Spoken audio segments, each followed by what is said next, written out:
El vuelo del Fénix los invita a introducirse en una temática que se conoce por boca a oído. Adentrémonos en una aventura por la historia de la humanidad, hacia el espacio y la tecnología que apenas sabíamos que existía. La ciencia ha retornado a la sabiduría antigua, en busca de los tesoros escondidos en sus textos, ricos en conocimientos y legados ancestrales. Este vídeo lo llamaremos La ruta extraterrestre del conocimiento. Son numerosas las obras de arte de diferentes culturas en las que se ven reflejadas las clásicas naves que durante un tiempo conocimos como platillos volantes o individuos vestidos como astronautas, en épocas en las que la tecnología más básica, si nos atenemos al relato oficial, ni siquiera incluía la rueda. Aparecen en la tumba maya del mago Pacal Botán, Palenque, México, reposando en una extraña nave. Las encontramos en los jeroglíficos egipcios, y hay quien, como Zecharia Sitchin, que las ve en la iconografía de la diosa Isis y sus herederas, las damas mediterráneas, como la de Elche, que se convirtieron en el símbolo de las falleras valencianas, unos auriculares. En determinadas obras del Renacimiento europeo podemos encontrar artefactos que no son propios de esa época, como en el cuadro de la Virgen con San Juan de Domenico Ghirlandaio, donde aparece, a lo lejos, pero claramente, una nave aeroespacial. En el Milagro de la Nieve de Masolino da Panicale, que reposa en la iglesia de Santa María la Mayor, de Florencia, se representa a Jesús y la Virgen envueltos en un halo por encima de una nave nodriza, debajo de la cual, hay más platillos volantes. En la Anunciación con San Emidius, de Carlo Crivelli, se puede ver una luz amarilla y parece lanzar un rayo. El pueblo Dogon, perdido en la falla de Bandiagara, en Malí, y que resistió a la invasión de todos los pueblos de sus alrededores durante siglos, afirma provenir de la estrella Sirio. Fue descubierto al mundo occidental, a mediados del siglo XX, por el antropólogo francés Marcel Griaule, quien reparó en que, en una de sus danzas, dedicada a la estrella Sirio, la mostraban con una estrella gemela, algo que no se relaciona con el conocimiento del que se disponía en la época. Solo hace unos años, los astrónomos descubrieron que Sirio, ahora Sirio A, tenía una estrella gemela, Sirio B. Cómo poseían los Dogon este conocimiento es algo que, aún hoy, escapa a la comprensión de los científicos. Según los hechiceros de esta tribu, la explicación es sencilla. Provienen de allí. Pero no son los únicos en África que afirman semejante cosa. Los Hutu de Ruanda y los Zulúes de Sudáfrica tienen leyendas similares, y se consideran descendientes de una raza de seres de las estrellas llamada Imanújela, es decir, los señores que han venido. Entre los Bambara de Malí, la tradición se repite, aunque cambie el nombre. A los visitantes se los conoce como Zisuezi. Los papiros egipcios relatan que, durante el reinado de Tutmosis III, hace 3500 años, el país del Nilo fue invadido por esferas de luz, descritas como círculos de fuego. En Colombia, los indios mamos de la Sierra de Santa Marta poseen unos extraños discos con unas inscripciones grabadas, que hablan de su origen extraterrestre. Ellos mismos se consideran herederos de una sabiduría estelar, que les hizo resguardarse del hombre blanco hasta llegar a esa alejada montaña, a la espera del momento para dar a conocer su conocimiento. Este inexplicable fenómeno de las inscripciones con informaciones estelares se repite a miles de kilómetros de allí, en el continente asiático. Los pueblos Dropa y Han de las estribaciones del Himalaya tienen unas extrañas singularidades que comienzan con su aspecto. Ambos son de pequeñísima estatura, 1,25 m de adultos. De piel amarilla, cabezas desproporcionadamente grandes y casi calvas, de ojos grandes y azulados, pero no parecidos al típico oriental, sino, más bien, caucásicos. Una expedición china de comienzos de 1938 encontró en unas cuevas del área que habitaban estos pueblos 716 discos de 30 centímetros de diámetro y uno de grosor con unas extrañas inscripciones. En 1958, un antropólogo de la Academia de Prehistoria de la Universidad de Pekín logró descifrarlas, llegando a dos conclusiones extraordinarias. De acuerdo a la datación de los fragmentos, los discos tenían una antigüedad de unos 12.000 años. Todavía más impresionante fue conocer que los signos hablaban de naves espaciales. Al investigador Peter Colosimo se le ocurrió relacionar los extraños discos con las leyendas de los pueblos Am, que relataban el proceso mediante el cual los Dropa llegaron a esas tierras. Antiguos jeroglíficos Am relatan que los Dropa aterrizaron en una nave espacial y que se establecieron allí temporalmente. Los Han, asustados por esta estelar aparición, se refugiaron durante días en cuevas, hasta que una de las naves se estrelló en una maniobra de aterrizaje. A la luz de estas investigaciones, la validez de las leyendas aún se intensificó a los ojos de los científicos chinos. ¿Serían los Dropa los descendientes de esos astronautas que no pudieron volver a su planeta? En un país tan grandioso como China, todavía quedan zonas sin explorar y entre los aficionados al mundo del misterio, un extendido rumor habla de que en un remoto lugar del oeste de China vive una raza de seres diminutos. Ellos serían los descendientes de los Dropa. Los discos fueron analizados por los investigadores chinos, determinándose que contenían altas cantidades de cobalto y que emitían unas vibraciones intensas de energía, como si estuvieran cargadas, todavía, 12.000 años después. Después, exactamente en 1947, un platillo volante se estrella en un bosque de Nuevo México, cerca de la localidad de Roswell. Los informes del FBI que ahora pueden ver, calificados como falsos por los propios servicios secretos, hablan de un objeto con forma triangular que iluminó con luz blanca el bosque entero colindante a esta localidad. Una luz roja parpadeaba por encima del objeto y una batería de luces azules emitía luces por debajo. Los informes oficiales hablan de que dejó huellas en el suelo donde se posó, y anomalías radiactivas.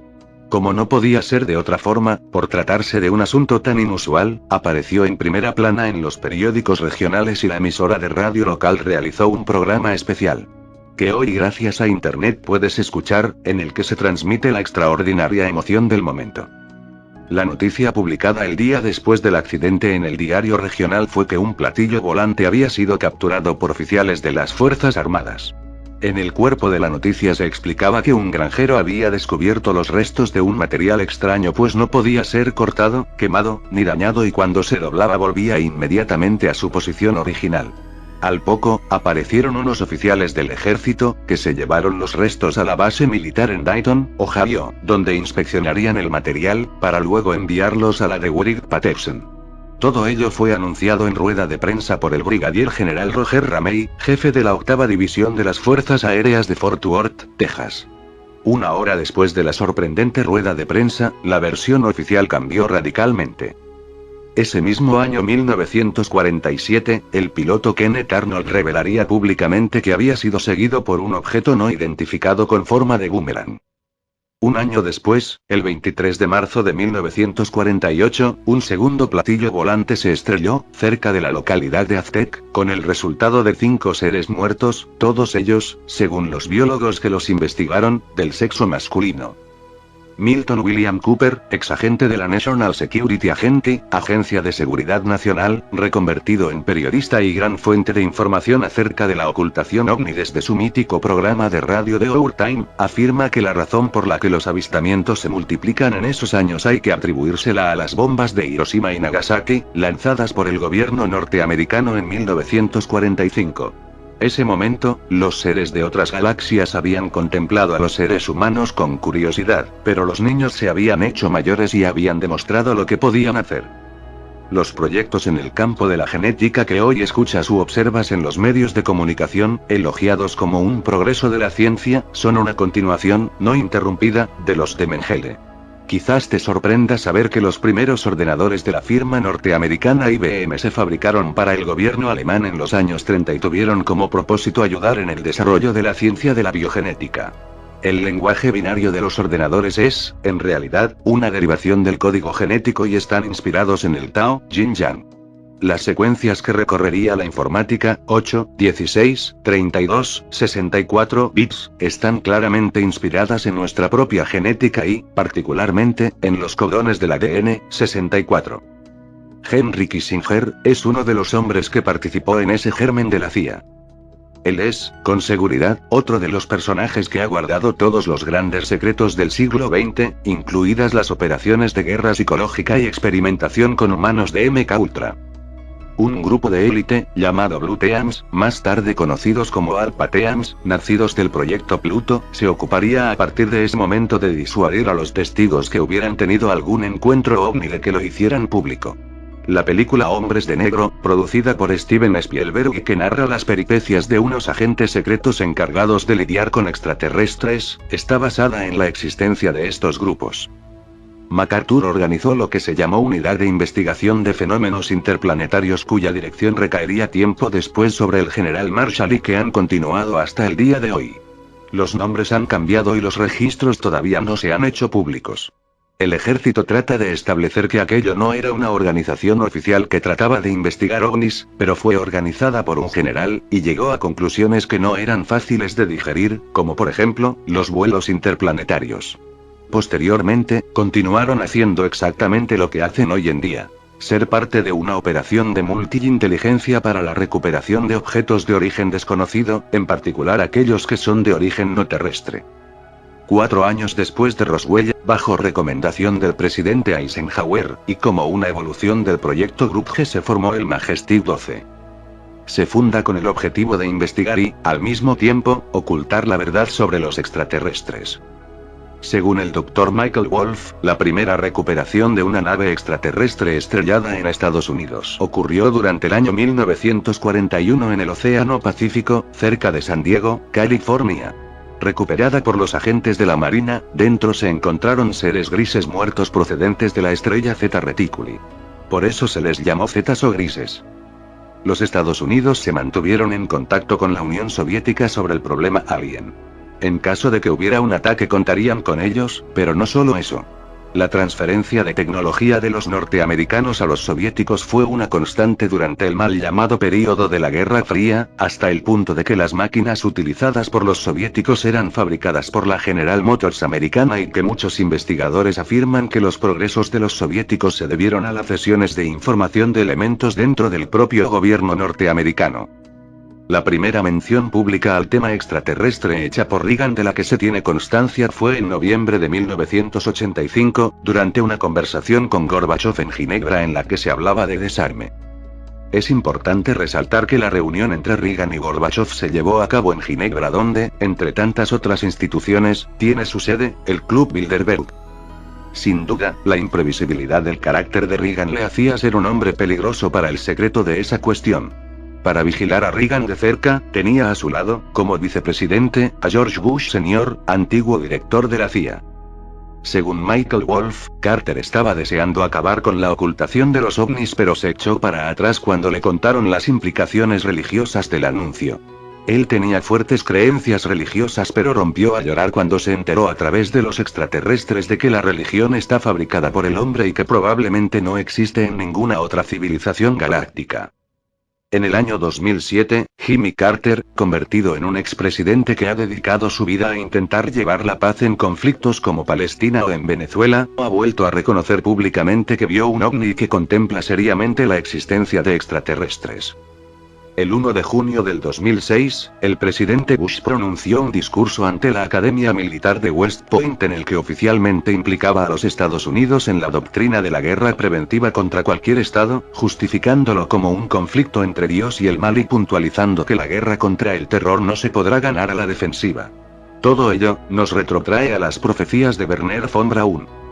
En 1976, un aparentemente estrafalario programa de una televisión independiente inglesa concitó todas las miradas de la opinión pública. Bajo el formato periodístico de un docudrama, es decir, un reportaje de investigación recreado con actores, se relataba una conspiración a cargo de un gobierno oculto que hacía desaparecer a científicos para llevarlos a una base secreta en Marte. Un pensador de la Universidad de Cambridge bajo el nombre de Herstein hablaba de un congreso acontecido en Alabama en 1957 en el que un grupo de científicos habían considerado los peligros climatológicos y de un asteroide que se acercaba a la Tierra, planteando 3 alternativas. Las 2 primeras: bombardear el cielo con armas nucleares para solucionar el efecto invernadero y construir ciudades subterráneas donde una élite sobreviviría a la extinción, habían sido desestimadas, habiéndose decidido continuar con la tercera. Y esta era nada menos que colonizar un planeta para llevar allí a un grupo selecto de seres humanos de todos los ramos del saber como una especie de arca de Noé. Brodin había sido astronauta en el programa Apolo, reconocía que la carrera espacial era solo un escaparate y que cuando llegaron a la Luna se encontraron con que ya había bases humanas allí, concretamente, desde 1962. En enero del 2008, la totalidad de los medios de comunicación ingleses y el periódico El Mundo en España se hacían eco de una fotografía de la superficie de Marte que, al ampliarla, dejaba entrever una figura humana. Tras confirmarse que la fotografía era auténticamente de la NASA, los escépticos profesionales calificaron este hecho de alucinación y fruto de las mentes que quieren ver conspiraciones donde solo hay inocentes secretos de Estado. En el año 2006, la NASA anunció un nuevo programa para establecer una base humana permanente en la Luna, para el 2024, desde donde se iniciaría la expansión de la civilización humana hacia Marte y otros planetas. El experto suizo Bruno Stanek, que cubrió el alunizaje de 1969 para la televisión helvética, afirmó a la web Swissinfo que Marte es el planeta con mayor espacio vital cerca de la Tierra, pero solo puede acoger a algunos millones de seres humanos, no a miles de millones, como la Tierra. En esa misma web se aclaraba que, sin embargo, Stanek no cree que un segundo planeta ofrecería a la raza humana un mejor seguro de vida en caso, por ejemplo, de colisión con un asteroide, o una catástrofe climática o medioambiental mayor. Contemplar la creación como un gigantesco mecanismo eléctrico de soles que giran alrededor de otros soles mediante el magnetismo gravitatorio y que se comunican a través de la luz y la electricidad. Todo. Luz, electricidad, campos magnéticos, rayos y sonidos son, desde la óptica de la mecánica cuántica, ondas de diferente grado de frecuencia y de longitud. De esta manera, la más novísima ciencia recrea y adopta los modelos que, un día, ancianas culturas como la hindú, propusieron en sus sagrados textos, la literatura védica, y más concretamente, los Upanishads. Posteriores comentarios a algunos de esos textos. Pero es que, a miles de kilómetros de allí, los mayas ya estaban diciendo en los pocos códices que se salvaron de la quema, que nuestro sol giraba alrededor del sol central de las Pléyades, Alción, al que llamaron un Akku hace 3000 años, y que toda la creación es un gigantesco mecanismo en la espiral de soles que giran alrededor de otros soles. De ahí la emblemática figura del huevo como figura geométrica básica de todo lo creado. La verdad que entrañan esos mitos a la luz de la moderna ciencia está haciendo que los propios científicos se vuelvan hacia los textos ancestrales, de culturas como la maya, la hindú o la sumeria babilónica, intentando encontrar la inspiración en esos alegóricos textos para entender el mecanismo mediante el cual opera el universo.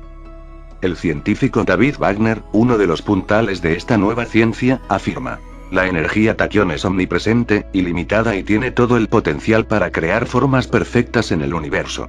Igual que la energía del punto cero, no tiene ni oscilación ni frecuencia y no se ve afectada por la gravedad. La única diferencia entre la energía taquión y la energía del punto cero es que la energía taquión tiene forma. Una analogía simple consistiría en pensar en el océano en toda su inmensidad. El océano encierra un número infinito de gotas, pero como la energía del punto cero es informe. Si usted toma una sola gota del océano, esta gota contendrá todavía todos los elementos del océano, pero ahora, habrá forma. De la misma manera, la energía taquión contiene todo lo que existe en la energía del punto cero, pero tiene forma. La condensación de la energía del punto cero en energía taquión se basa en la existencia del pión, una partícula elemental de la familia del leptón, cuya velocidad es mayor que la de la luz. Siempre según Wagner, el bloqueo de la energía taquión, similar al Kichin o la Kundalini india, es la causa de las enfermedades del ser humano y la llave para que superemos ampliamente los 140 años de vida. Lo que intentamos hacer en términos de salud óptima es crear cuerpos espirituales, mentales, emocionales y físicos que sean superconductores. Es decir, que no ofrezcan ninguna resistencia a la corriente de energía cósmica que entra en nuestra vida a través del continuo energético. Nos encontraremos próximamente, en la búsqueda de la verdad. El vuelo del Fénix. Suscríbete y comparte.